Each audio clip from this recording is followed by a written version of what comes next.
Rajesh law centre में आप लोगों का स्वागत है। आज हम लोग दंड प्रक्रिया संहिता की धारा 167 section 167 of the criminal procedure code 1973 पर चर्चा करेंगे। इस धारा के अंतर्गत एक बहुत बड़ी समस्या ये है कि ये धारा इस प्रकार से लिखी हुई है कि समझ में बच्चों के नहीं आता। दूसरा, समझ में आने के बाद भी कुछ ऐसे टॉपिक हैं इसमें जो हमेशा कन्फ्यूजन का विषय बने रहते हैं।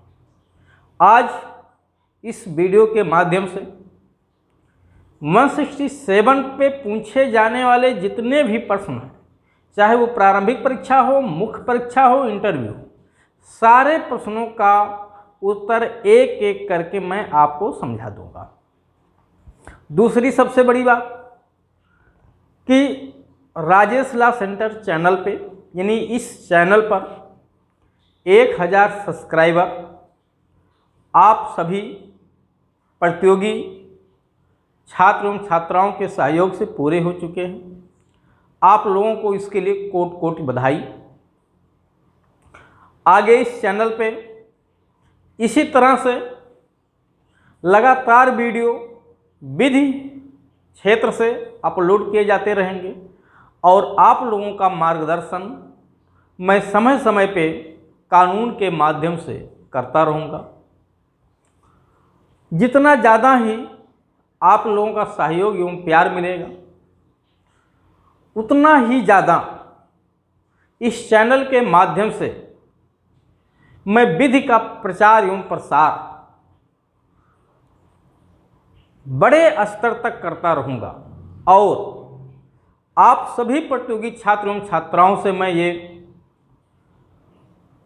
सभी प्रतियोगी छात्र एवं छात्राओं को मैं ये भरोसा दिलाता हूँ कि इस चैनल पर आपको सबसे सही, सटीक एवं सरल भाषा में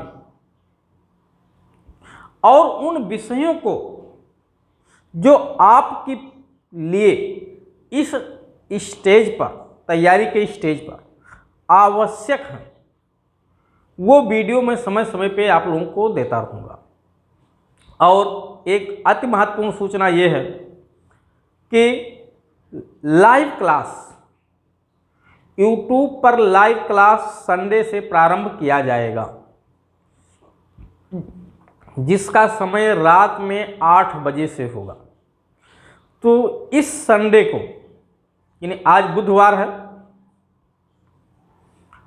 बृहस्पतिवार, शुक्र एवं शनि के बाद संडे को रात में 8 बजे लाइव क्लास ली जाएगी और आप लोगों से उम्मीद है कि आप लोग स्वयं एवं अपने सभी मित्रगण, सहयोगियों से ऑनलाइन लाइव क्लास में शामिल होंगे और जिस विषय पर चर्चा किया जाएगा, वैसे topic IPC, CrPC, Indian evidence तीनों होगा। आप लोगों का जो भी क्वेश्चन होगा उसका उत्तर दिया जाएगा और किसी एक टॉपिक पे चर्चा की जाएगी। तो चलिए हम लोग उससे पहले आज धारा 167 को समझते हैं। सेक्शन 167 क्या कहती है? बहुत महत्वपूर्ण टॉपिक है, बहुत ही महत्वपूर्ण टॉपिक है और व्यवहारिक ज्ञान के लिए बहुत महत्वपूर्ण है। आइए इसी पे चर्चा करते हैं। सबसे पहले आप लोग चैनल को सब्सक्राइब कर लीजिए, वीडियो को लाइक, शेयर, कमेंट करते रहिए। चलिए, हाँ, एक सूचना है कि एपीओ, पीसीएसजे, एचजेएस की ऑनलाइन एवं ऑफलाइन बैच के लिए आप इस नंबर पर संपर्क कर सकते हैं। चलिए 167 को हम लोग देखते हैं। जब कभी पुलिस अधिकारी किसी व्यक्ति को वारंट पे या बिना वारंट के अजमानतीय अपराध के आरोप में गिरफ्तार करती है, जमानतीय अपराध में अगर गिरफ्तार करती है तो उस व्यक्ति का तो राइट होता है जमानत पे उसे छोड़ दिया जाए। अजमानतीय अपराध में जब उसे गिरफ्तार करते हैं तब ऐसे व्यक्ति को यदि वारंट पे गिरफ्तार किया गया है तो सेक्शन 76 सीआरपीसी, बिना वारंट के अगर पुलिस अधिकारी ने गिरफ्तार किया है या प्राइवेट व्यक्ति ने गिरफ्तार किया होगा तो पुलिस को सौंप दिया होगा। तो सेक्शन 56 एंड 7 के माध्यम से पुलिस अपने पास उसे मैक्सिमम 24 आवर्स से ज़्यादा डिटेन नहीं कर सकती। यहाँ क्या समझना है कि कितने समय तक पुलिस अपने पास किसी व्यक्ति को रख सकती है? 24 घंटे से ज़्यादा पुलिस अधिकारी किसी भी व्यक्ति को आजमानते अपराध में गिरफ्तार करने पे ज़्यादा नहीं रख सकती। 24 आवर्स अपने पास रख सकती है, इससे ज़्यादा नहीं रख सकती। लेकिन कब? जब गिरफ्तार कर ले तब। व्यवहार में आप देखते हैं कि थाने पे 2-2, 3-3 दिन बैठाए रहते हैं। वो लीगल यानी कानूनी रूप से उसे गिरफ्तारी नहीं दिखाया जाता है। अगर कागज में गिरफ्तारी दिखा दी गई तो पुलिस 24 घंटे से ज़्यादा अपने पास नहीं रख सकती है, ध्यान रखिएगा।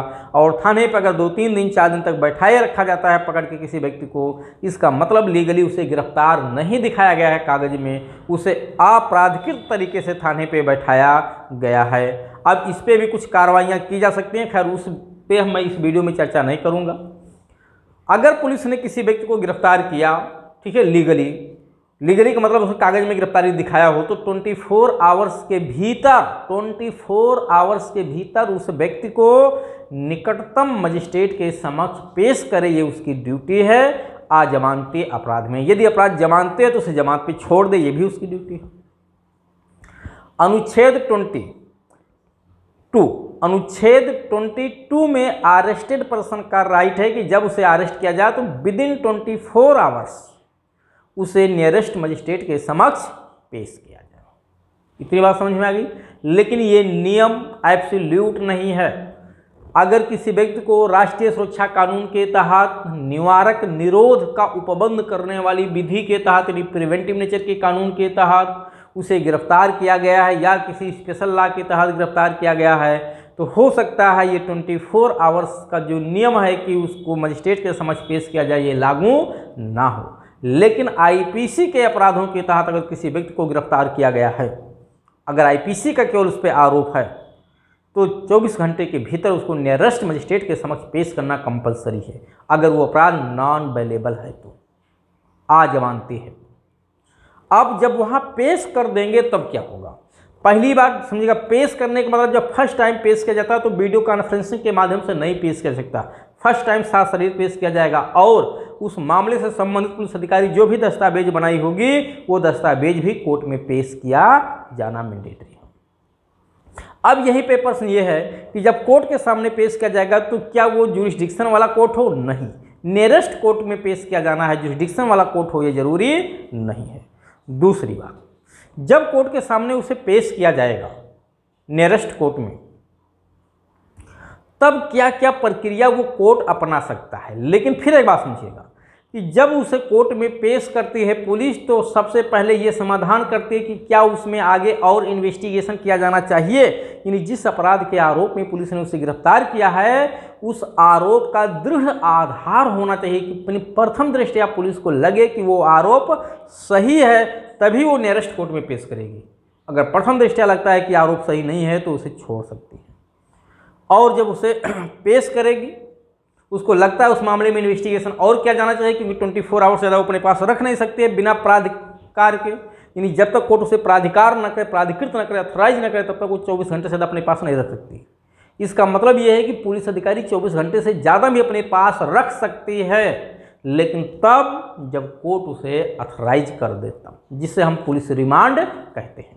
आइए अब हम लोग इस पर चर्चा करते हैं कि जब कोर्ट के सामने ऐसे व्यक्ति को पेश किया जाता है तो पेश किए जाने के बाद कौन कौन सी प्रक्रिया अपनाई जाती है। तो नियरेस्ट कोर्ट के सामने, अब नियरेस्ट कोर्ट में समझिएगा, आपको नियरेस्ट कोर्ट का मतलब है वो जुडिशियल मजिस्ट्रेट भी हो सकता है और ऐसा कोई कार्यपालक मजिस्ट्रेट यानी एग्जीक्यूटिव मजिस्ट्रेट भी हो सकता है जिसे तत्समय न्यायिक मजिस्ट्रेट की शक्तियाँ प्राप्त हो। यानी किसी नियरेस्ट कार्यपालक मजिस्ट्रेट के समक्ष भी पेश किया जा सकता है जिससे तत्समय जुडिशियल मजिस्ट्रेट की पावर प्राप्त हो। ये 1978 से प्रावधान किया गया है कि कार्यपालक मजिस्ट्रेट के समक्ष भी पेश किया जा सकता है। 1978 से पहले ऐसा कोई प्रावधान नहीं था सीआरपीसी में। क्लियर हो गया? ये कहाँ लिखा हुआ है? धारा 167 की उपधारा 2 के क खंड में लिखा हुआ है। ठीक है, सॉरी 2, हाँ का खंड ही समझिए। धारा 167 की उपधारा 2 का एक क्लास जोड़ा गया है, उपधारा 2 में का क्लास जोड़ दिया गया है। टोटल इस समय 6 उपधाराएं हैं, 6 मूल हैं, एक नया जोड़ा गया है 2 का, तो टोटल उपधाराओं की संख्या 7 है, लेकिन मूल 6 उपधारा है। तो अब जब कोर्ट के समक्ष पेश किया जाएगा तो प्रक्रिया क्या होगी?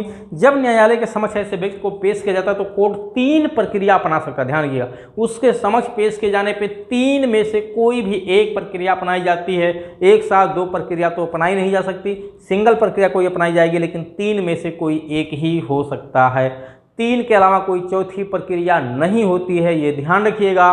कई सारे बुकों में आपको गलत लिखा हुआ मिल जाएगा कि 3 नहीं 5 प्रक्रिया अपनाई जाती है। मैं कहता हूं केवल 3 प्रक्रिया अपनाई जाती है, 3 के अलावा कोई चौथी नहीं हो सकती, ये नोट करके रख लीजिएगा। वो 3 क्या है? पुलिस रिमांड पे दिया जाना, जमानत पे छोड़ा जाना और न्यायिक अभिरक्षा में भेजा जाना। ठीक, पुलिस रिमांड पे कब दिया जाएगा? जब मांग किया जाए। बिना मांग किए पुलिस रिमांड पे नहीं दिया जा सकता, बिना मांग किए जमानत पे नहीं छोड़ा जा सकता, और यदि मांग किए जाने पे भी कोर्ट उसे पुलिस रिमांड पे या जमानत पे नहीं छोड़ती है या मांग किया ही नहीं गया, तो ऐसी स्थिति में कोर्ट के पास लास्ट ऑप्शन होता है उसे जुडिशियल कस्टडी में भेजना, यानी जेल भेजा जाना। तो जेल भेजा जाना ये एक सामान्य नियम है, न्यायिक अभिरक्षा में भेजा जाता है, इसको जुडिशियल कस्टडी कहते हैं। अब ये जो न्यायिक अभिरक्षा होती है, अगर बालक वगैरह है, महिला है, सुधारालय गृह में भेजा जा सकता है, ठीक है, ब्रोस्टल संस्था में भेजा जा सकता है, महिलाओं को नारी निकेतन गृह में भेजा जा सकता है, लेकिन वहाँ भेजा जाए या जेल में भेजा जाए ये जुडिशियल कस्टडी ही कहलाता है, न्यायिक अभिरक्षा ही कहलाती है, ध्यान रखिएगा। तो ये न्यायिक अभिरक्षा के नाम से बुकों में आपको ये 5 भागों में लिखा हुआ मिल जाएगा, बिल्कुल गलत है। ठीक है, वो जुडिशियल अभिरक्षा है, चाहे कोर्ट जेल में भेजे, चाहे सुधारालय गृह में भेजे, ब्रोस्टल संस्था में भेजे, या इसी तरह से महिला या बच्चों को देखरेख के लिए कोई अन्य संस्था या गृह बना हुआ हो तो वहाँ भी भेज सकती है, लेकिन जब भी कभी वहाँ भेजा जाएगा तो जुडिशियल हिरासत ही कहलाएगा, जुडिशियल कस्टडी ही कहलाएगा। चलिए, अब एक एक करके हम लोग तीनों पे चर्चा करेंगे और उसके बाद 167 हो जाएगी समाप्त, बिल्कुल सरल शब्दों में, कोई कन्फ्यूजन नहीं, कोई झंझट नहीं, कोई झमेला नहीं है। सरल शब्दों में आपको स्टेप बाय स्टेप समझना है कि जब पुलिस कोर्ट के सामने पेश करे तो पेश किए जाने के पश्चात क्या क्या प्रक्रिया अपनाई जाएगी। ठीक है, उसी का उल्लेख है यहाँ पे 167 में पेश किया जाता है। ठीक है, पेश किए जाने पे प्रक्रिया है, पेश किए जाने की बात ड्यूटी है पुलिस की। 56, 57, 76 में पुलिस अधिकारी की ड्यूटी है कि उसको वारंट या बिना वारंट के जब भी गिरफ्तार करे तो उसे नियरेस्ट कोर्ट में पेश करे, और पेश करे 167 में पेश करने पे क्या प्रक्रिया अपनाई जाएगी। ये 3 में से कोई भी एक प्रक्रिया अपनाई जा सकती है, उन्हीं तीनों पे हम लोग चर्चा करेंगे। सबसे पहले समझिए, पुलिस रिमांड पे अगर दिया जा सकता है, जमानत पे छोड़ा जा सकता है, न्यायिक अभिरक्षा में रखा जा सकता है, यानी जेल भेजा जा सकता है। पुलिस रिमांड और जमानत पे तभी छोड़ा जाएगा जब मांग किया गया हो, ध्यान रखिएगा। अगर मांग नहीं किया गया है तो उसे पुलिस रिमांड पे जमानत पे नहीं दिया जाएगा, और मांग किए जाने पे भी देना मैंडेटरी नहीं है, ये न्यायालय का डिस्कशनरी पावर है। दूसरी बात, अगर वो छोड़ता है यानी देता है पुलिस रिमांड पे या जमानत पे छोड़ता है तो भी उसे अपने रीजन लिखने पड़ेंगे। क्या लिखने पड़ेंगे? रीजन लिखना पड़ेगा कि उसने पुलिस रिमांड पे क्यों दिया है या जमानत पे क्यों छोड़ा है। और यदि जुडिशियल कस्टडी में भेजा जाता है तो ऐसा कोई रीजन लिखने की ज़रूरत नहीं है, जुडिशियल कस्टडी में भेजे जाने पे कोई रीजन लिखने की ज़रूरत नहीं है। तो इसी को साधारण प्रक्रिया कहते हैं और ये विशेष प्रक्रिया है। अगर इन तीनों में से आपसे क्वेश्चन पूछ लिया जाए कि निम्न में से कौन सी एक साधारण प्रक्रिया है, तो न्यायिक अभिरक्षा में भेजा जाना एक साधारण प्रक्रिया है। क्यों? क्योंकि इसमें रीजन नहीं लिखना पड़ता है, जबकि पुलिस रिमांड पे छोड़ा जाना और जमानत पे छोड़ा जाना कोर्ट को रीजन लिखना पड़ता है। इस नाते ये साधारण प्रक्रिया ना होकर के स्पेशल प्रक्रिया की श्रेणी में आते हैं। आइए सबसे पहले हम लोग पुलिस रिमांड पे चलते हैं। पुलिस रिमांड पे मैक्सिमम कितने दिन के लिए दिया जा सकता है, इसी को आपको यहाँ ध्यान देना है कि पुलिस रिमांड की मैक्सिमम अवधि 15 डेज होता है। कितना? 15 दिन होता है। किसी एक केस में, एक सिंगल केस में 15 दिन से ज़्यादा पुलिस रिमांड पे नहीं दिया जा सकता। लेकिन अगर किसी व्यक्ति पर एक से अधिक अपराधों का आरोप हो तो अलग अलग अपराधों में 15-15 दिन तक भी पुलिस रिमांड पे दिया जा सकता है। दूसरी बात, पुलिस रिमांड की जो अवधि होती है वो एक बार में लगातार भी 15 दिन के लिए दिया जा सकता है, और उसे 15 बार टुकड़ों में एक दिन करके भी दिया जा सकता है, 7-7 दिन करके भी दिया जा सकता है, 2-2 दिन करके भी दिया जा सकता है। लेकिन किसी भी अपराध में 15 दिन तक पुलिस रिमांड पे दिया जाए ऐसा कोई मैंडेटरी नहीं है। कोर्ट के ऊपर है, वो चाहे तो दे और चाहे ना दे। ठीक, अब आइए पुलिस रिमांड पे इसमें देखिए मैंने 3 भाग में बांट दिया है। द्वितीय वर्ग मजिस्ट्रेट को पुलिस रिमांड पे देने की पावर अपने आप नहीं होती, यानी लेजिस्लेचर ने उसको ऑथराइज नहीं किया है कि द्वितीय वर्ग मजिस्ट्रेट पुलिस रिमांड पे दे सके। लेजिस्लेचर ने हाई कोर्ट को इम्पावर्ड कर दिया है कि यदि हाई कोर्ट चाहे तो जो सेकंड क्लास जुडिशियल मजिस्ट्रेट को भी पुलिस रिमांड पर देने के लिए ऑथराइज कर सकती है। ठीक, लेकिन द्वितीय वर्ग मजिस्ट्रेट अगर ऑथराइज हो गया तो पुलिस रिमांड पे वो भी मैक्सिमम 15 दिन तक के लिए दे सकता है।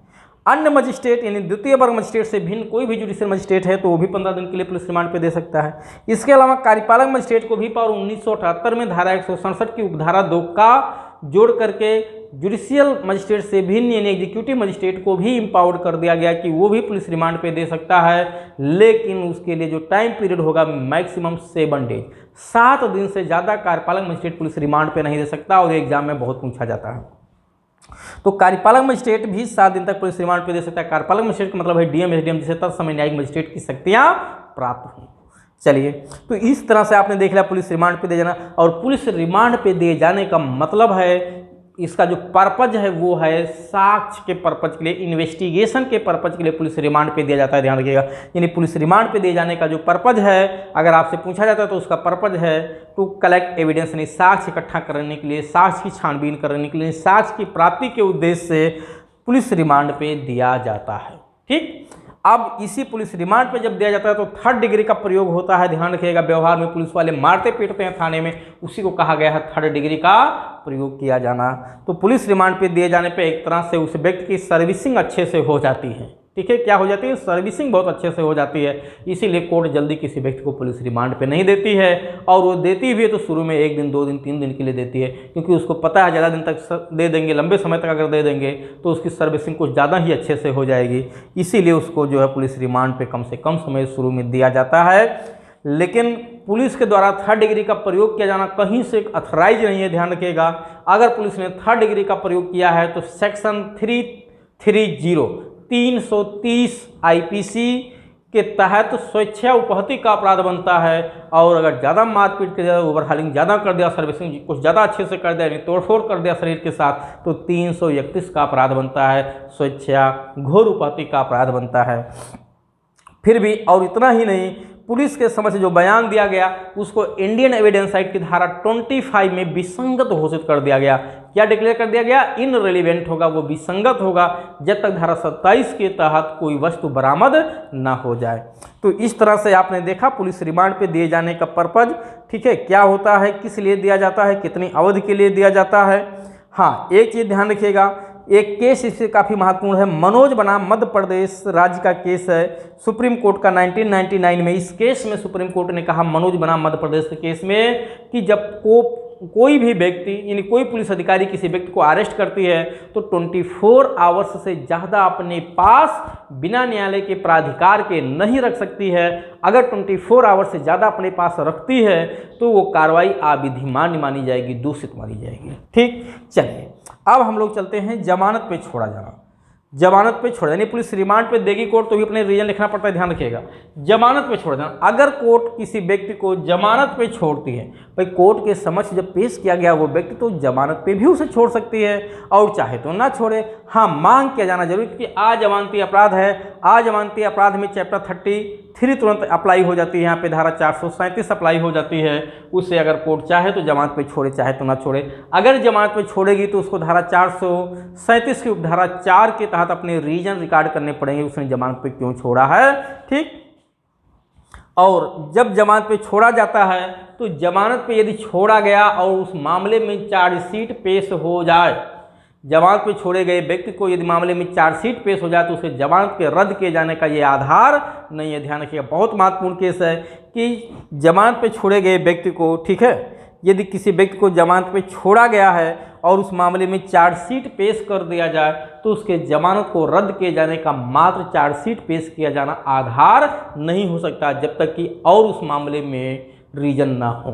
ठीक, इसी पे केस है असलम बाबा लाल देसाई बनाम महाराष्ट्र राज्य सुप्रीम कोर्ट का केस है 1992 का, कि चार्जशीट पेश किया जाना जमानत रद्द किए जाने का आधार नहीं है। लेकिन यदि कोर्ट को अन्य कोई सफिशिएंट रीजन उसमें प्रतीत होते हैं तो सेक्शन 437(5) में 437 की उपधारा 5 यानी सब सेक्शन 5 ऑफ सेक्शन 437 में उसके जमानत को रद्द किया जा सकता है। और 439 में, ठीक है, 439 के क्लाज सब सेक्शन 2 में स्पेशल कोर्ट यानी स्पेशल कोर्ट को हाई कोर्ट और कोर्ट ऑफ सेशन को भी जमानत रद्द करने की पावर मिली हुई है। तो जिस व्यक्ति को धारा 167 के तहत नियरेस्ट कोर्ट में पेश किए जाने पे जमानत पे छोड़ दिया गया हो, उसके जमानत को, ठीक है, या 90 दिन या 60 दिन के भीतर डिफ़ॉल्ट बेल, ठीक है, 90 दिन या 60 दिन के भीतर अगर डिफ़ॉल्ट बेल उसे मिल गया हो और उस बाद में डिफ़ॉल्ट बेल मिलने के बाद में यदि कोर्ट चाहे उसको रिजनेबल कारण प्रतीत हो तो धारा 437 की धारा 5 या धारा 439 की धारा 2 के तहत हाई कोर्ट या कोर्ट ऑफ सेशन उसकी जमानत को रद्द कर सकता है। ये ध्यान रखिएगा। तो जमानत पे छोड़ा जाना, लिखना है कारण को अभिलिखित किया जाना आवश्यक है। जब भी जमानत पे छोड़ा जाएगा तो कोर्ट अपने कारणों को अभिलिखित करेगा और जमानत का रद्दकरण 437(5), 439(2) के तहत उसके जमानत को कभी भी रद्द किया जा सकता है, लेकिन केवल उस मामले में चार्जशीट पेश कर दे जाने से जमानत रद्द नहीं किया जाएगा। ठीक, यही केस है असलम बाबा लाल देसाई बनाम महाराष्ट्र राज्य AIR सुप्रीम कोर्ट 1992। तो इस तरह से आपने जमानत भी देख लिया। अब चलते हैं न्यायिक अभिरक्षा। न्यायिक अभिरक्षा क्या होगी? जुडिशियल कस्टडी क्या होता है? जुडिशियल कस्टडी का मतलब न्यायालय के अभिरक्षा में रखा जाना, उसी को जुडिशियल कस्टडी कहलाता है। लेकिन पुलिस के हवाले किया गया है तो उसे पुलिस कस्टडी कहलाती है। लेकिन पुलिस से भिन्न व्यक्ति की अभिरक्षा में रखा गया, जेल में भेजा गया, सुधारालय में भेजा गया हो, भ्रष्टल संस्था में भेजा गया हो, नारी निकेतन गृह में भेजा गया हो, ठीक है, हॉस्पिटल में भेजा गया हो कोर्ट के परमिशन से, तो जुडिशियल कस्टडी कहलाएगा। और जुडिशियल कस्टडी की मैक्सिमम अवधि क्या होती है, इसी पे चर्चा करनी है। बहुत सारे बुकों में गलत लिखा मिलेगा आपको, बहुत सारे बुकों में गलत लिखा मिल जाएगा, बहुत सारे व्हाट्सएप फेसबुक ग्रुप पे, ठीक है, गलत से सब मैसेज प्रसारित रहते हैं। जुडिशियल कस्टडी का मैक्सिमम अवधि क्या होता है, आज मैं रियल बताऊंगा कि जुडिशियल कस्टडी का मैक्सिमम अवधि क्या होता है, और आप भी उसको काट नहीं सकते हैं उस बात को सिवाय स्वीकार करने के। चलिए सबसे पहले देखते हैं डिफ़ॉल्ट बेल। एक होता है, ये खूब एग्जाम में पूछा था, डिफ़ॉल्ट बेल क्या है या स्टैट्यूटरी बेल क्या है। डिफ़ॉल्ट बेल या स्टैट्यूटरी बेल क्या होता है या ये नियम कब लागू होता है उसको समझते हैं, फिर जुडिशियल कस्टडी की मैक्सिमम अवधि समझते हैं। सबसे पहले जब किसी अरेस्ट व्यक्ति को, जब पुलिस के द्वारा अरेस्ट किए गए व्यक्ति को कोर्ट के समक्ष पेश किया जाता है, तो कोर्ट के समक्ष पेश किए जाने की तारीख से, ध्यान समझिएगा, कोर्ट के समक्ष पेश किए जाने की तारीख से, गिरफ्तारी की तारीख से नहीं, from the date of presence of magistrate, magistrate के समक्ष पेश किए जाने की तारीख से मजिस्ट्रेट के समक्ष पेश किए जाने की तारीख से 90 दिन या 60 दिन के भीतर यदि उस मामले में चार्जशीट नहीं पेश हो जाती है, कुछ दशाओं में 90 दिन है, कुछ दशाओं में 60 दिन है, कब कोर्ट के समक्ष पेश किए जाने की तारीख से गिरफ्तार किए गए व्यक्ति को, अगर पुलिस ने किसी व्यक्ति को गिरफ्तार किया है, चाहे धारा 56-57 से किया हो या धारा 76 से किया हो, यानी गिरफ्तार करके अगर उसे कोर्ट में पेश किया है तो पेश किए जाने की तारीख से 90 दिन या कुछ दशाओं में 60 दिन, अभी हम बताएंगे 90 दिन कब, 60 दिन कब। 90 दिन या 60 दिन के भीतर अगर उस मामले में चार्जशीट नहीं पेश होती है, यानी ये पुलिस अधिकारी की ड्यूटी है कि वो उस मामले में चार्जशीट, कुछ दशाओं में यानी गंभीर अपराधों में 90 दिन और उससे भिन्न अपराधों में 60 दिन के भीतर चार्जशीट पेश करे, क्योंकि वो व्यक्ति अपने दैहिक स्वतंत्रता को खो चुका है, वो अभिरक्षा में है। और हर व्यक्ति का फंडामेंटल राइट है उसकी दैहिक स्वतंत्रता, उसको अबाध रूप से घूमने की आज़ादी, और उस पर आपने प्रतिबंध लगा दिया है उसको एक अपराध के आरोप पे, तो आपकी ये ड्यूटी है, पुलिस अधिकारी की ये ड्यूटी है कि 90 दिन या 60 दिन के भीतर उसके बारे में चार्जशीट तैयार करके कोर्ट में पेश करे। और यदि 90 दिन या 60 दिन के भीतर चार्जशीट कोर्ट में नहीं पेश कर पाती है पुलिस, तो पुलिस नहीं पेश कर पाई तो क्या हुई, वो डिफ़ॉल्ट हो गई, व्यतिक्रम हो गई पुलिस, यानी पुलिस अपने कर्तव्यों का पालन करने में डिफ़ॉल्ट हो चुकी है। और उसकी वो जब डिफ़ॉल्ट होगी तो अभियुक्त को यह राइट होता है कि उसे बेल दे दिया जाए, जमानत पे छोड़ दिया जाए, उसका राइट होता है। इसी को कहते हैं डिफ़ॉल्ट बेल। डिफ़ॉल्ट पुलिस हुई या प्रोसिक्यूशन हुआ और बेल मिल गया अभियुक्त को, तो इसी को कहते हैं डिफ़ॉल्ट बेल, इसी को कहते हैं स्टैट्यूटरी बेल, हिंदी में कहते हैं सांविधिक जमानत। कहाँ लिखा हुआ है? धारा 167 की उपधारा 2 के खंड 1 के उपखंड का एवं वो का के क्लाज 1 और 2 में लिखा हुआ, यानी धारा 167 की उपधारा 2 के क्लाज खंड वो खंड का के उपखंड 1 एवं 2 में ये बात बताई गई है 90 दिन और 60 दिन के भीतर यदि चार्जशीट नहीं पेश होती है कब से? कोर्ट के समक्ष पेश किए जाने की तारीख से, तो उस व्यक्ति का ये राइट है कि उसे जमानत पे छोड़ दिया जाए। 90 दिन किन अपराधों में? 60 दिन किन अपराधों में? ये बहुत पूछा जाता है एग्जाम में। आइए देखते हैं। 90 दिन उन अपराधों में लिखा हुआ जिसके लिए सजा 10 वर्ष या उससे ज़्यादा हो, जिसमें मृत्युदंड आजीवन कारावास भी शामिल है। यानी ऐसे अपराध जिसके लिए सजा मृत्युदंड आजीवन कारावास या 10 वर्ष या उससे ऊपर, यानी 10 वर्ष भी एग्जैक्ट है तो वो भी 90 दिन में आएगा, पहली लिस्ट में आएगा। यानी 10 से कम नहीं होना चाहिए। 10 वर्ष है पूरा 10 वर्ष या उससे ज़्यादा है जिसमें मृत्यु या आजीवन कारावास भी है तो वो 90 दिन, और अगर 10 वर्ष से कम है यानी लेस देन 10 ईयर्स तो उसके लिए 60 दिन। नॉट लेस देन 10 ईयर्स 90 दिन, लेस देन 10 ईयर्स 60 डेज की दशा में चार्जशीट पेश करना होता है। उतने दिन के भीतर अगर चार्जशीट पुलिस नहीं पेश कर पाई तो अभियुक्त का ये राइट होता है। अगर 90वें दिन भी पेश कर दी तो अभियुक्त का राइट खत्म हो जाता है। अगर 90वें दिन पुलिस ने या 60वें दिन पुलिस ने चार्जशीट नहीं पेश कर पाई, कब से? कोर्ट के समक्ष पेश किए जाने की तारीख से, अगर वो जमानत पे ना हो तब, तो उसका राइट है कि उसे जमानत पर छोड़ दिया जाए। यही है डिफ़ॉल्ट बेल। अगर 90 दिन के भीतर भी चार्जशीट 90वें दिन भी पेश हो गया या 60वें दिन भी पेश हो गया तो अभियुक्त को जमानत पे छूटे जाने का राइट खत्म हो जाता है। इसका यह मतलब नहीं कि जमानत पे अब छूटेगा ही नहीं। कोर्ट चाहे तो जमानत पे छोड़ सकती है, लेकिन वो जमानत की मांग अभियुक्त अधिकार पूर्वक नहीं कर सकता। दूसरी बात, अगर वो जमानत पे छोड़ दिया गया है, जमानत पे छोड़ दिया गया है तो भी उसके जमानत को बाद में कोर्ट रद्द कर सकती है उचित कारण पाए जाने पे। धारा 437 की उपधारा 5 या धारा 439 की उपधारा 2 के तहत उसे जमानत पे छोड़ा, वो जमानत उसका रद्द बाद में भी किया जा सकता है रीजनेबल कारण पे, लेकिन चार्जशीट पेश कर दिए जाने के कारण उसे जमानत रद्द कर दिया जाए उसका ये कोई आधार नहीं है। असलम बाबा का केस मैंने आपको पहले ही बता दिया है।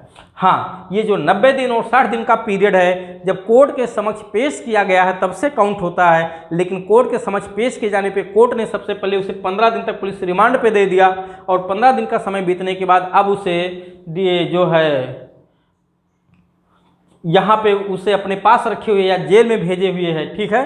तो वो 90 दिन का जो समय है या 60 दिन का समय उसमें 15 दिन कम कर दिया जाता है, यानी 75 या 45 दिन फिर वो काउंट होगा, क्योंकि कोर्ट के समक्ष पेश किए जाने की तारीख से 90 दिन के भीतर चार्जशीट पेश करना होता है।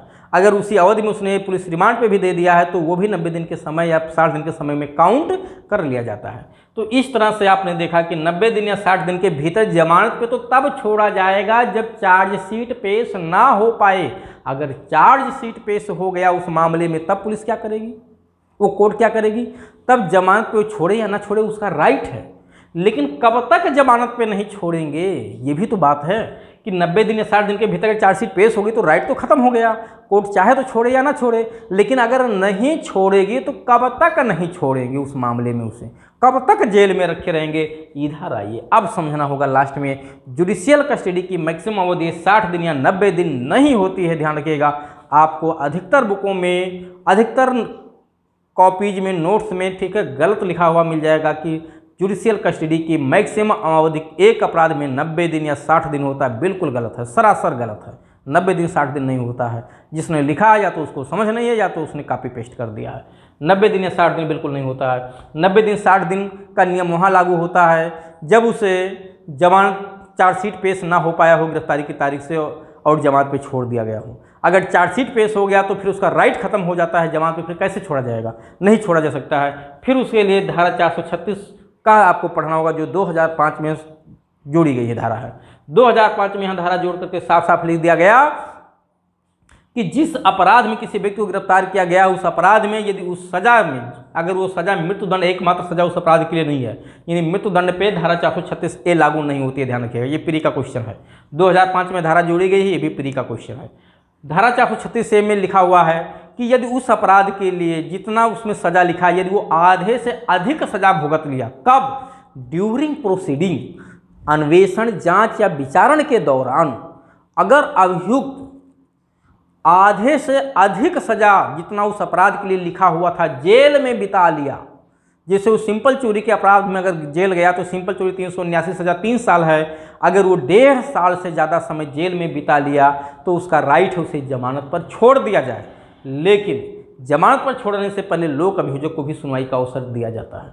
तो किसी भी अपराध के आरोप में, इन वस्तु अजवंती अपराध के आरोप में अगर उसको जेल में रखा गया है, 90 दिन या 60 दिन के भीतर डिफॉल्ट बेल का नियम लागू नहीं हो पाया, जमानत पे वो नहीं छोड़ा गया, तो भी उस अपराध के लिए जितनी सज़ा लिखा हुआ है ड्यूरिंग प्रोसीडिंग, अगर वो आधे से अधिक सज़ा भुगत लेता है तो उसका राइट है कि उसे जमानत पर छोड़ दिया जाए। लेकिन लोक अभियोजक को भी सुनवाई का अवसर दिया जाएगा, और यदि लोक अभियोजक ने उसमें अड़ंगा लगा दिया, उंगली लगा दिया कि नहीं नहीं छोड़ना ठीक नहीं है, न्याय हित में ऐसा ठीक नहीं है, अन्याय हो जाएगा, तो कोर्ट नहीं भी छोड़ सकती है। लेकिन ये तब जब लोक अभियोजक ऐसा कारण लिखे तब, अन्यथा उसे छोड़ दिया जाएगा। लेकिन 436 की अंतिम क्लाज में साफ साफ लिखा हुआ अंतिम उपधारा में कि यदि उस अपराध के लिए जितना सजा लिखा हुआ है पूरी सजा अगर उसने भुगत ली, मृत्युदंड को छोड़ करके जितना उस अपराध के लिए सजा लिखा हुआ पूरा सजा वो ड्यूरिंग प्रोसीडिंग जेल में बिता लिया, तो किसी भी कीमत पे उसे जेल में नहीं रखा जाएगा, किसी भी कीमत पे नहीं रखा जाएगा। तो मैक्सिमम उसे जेल में कब तक रखा जा सकता है, जितना उस अपराध के लिए मैक्सिमम सजा लिखा हुआ है, जितना मैक्सिमम कारावास है उतनी अवधि तक किसी भी व्यक्ति को जुडिशियल कस्टडी में मैक्सिमम समय तक रखा जा सकता है, ये ध्यान रखिएगा।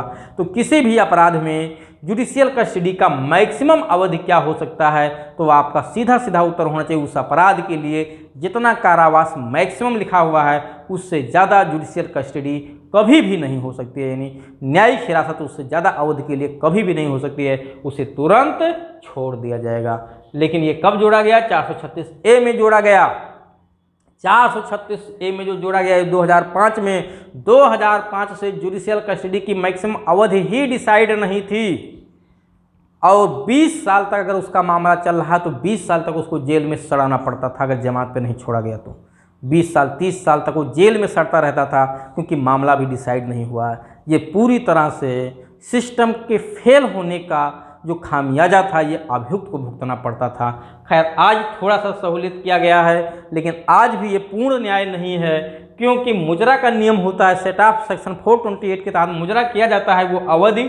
लेकिन अगर वो 10 साल तक जेल में भुगत लिया, सज़ा आपने 3 साल सुनाया, तो 7 साल उसका जीवन कहाँ से वापस करोगे? आज ही मुजरा का नियम लागू होने के बाद भी पूर्ण न्याय अभियुक्त के साथ नहीं हो सकता है। इस तरह से आपने देख लिया जुडिशियल कोर्ट के समक्ष पेश किए जाने पे या जब किसी व्यक्ति को गिरफ्तार किया जाता है न्यायालय के समक्ष पेश किए जाने पे क्या क्या प्रक्रिया अपनाई जाती है। मैंने सब कुछ आपको स्टेप बाय स्टेप करके तीनों समझा दिया।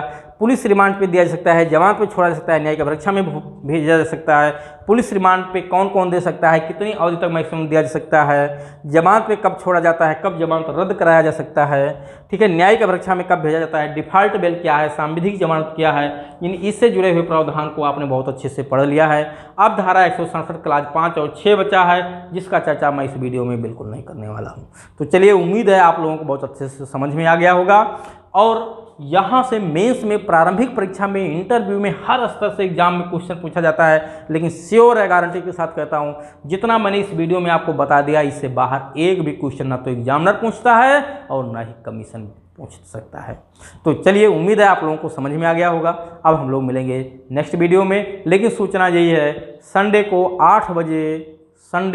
8 बजे ऑनलाइन यानी लाइव क्लास प्रारंभ की जाएगी, और आप लोग समय को ध्यान में रखते हुए समय से अपने जुड़ करके अपने क्वेश्चन को पूछिएगा। जो पढ़ाया जाएगा यूपी एपीओ क्रैश कोर्स के बारे में, उसको समझिएगा।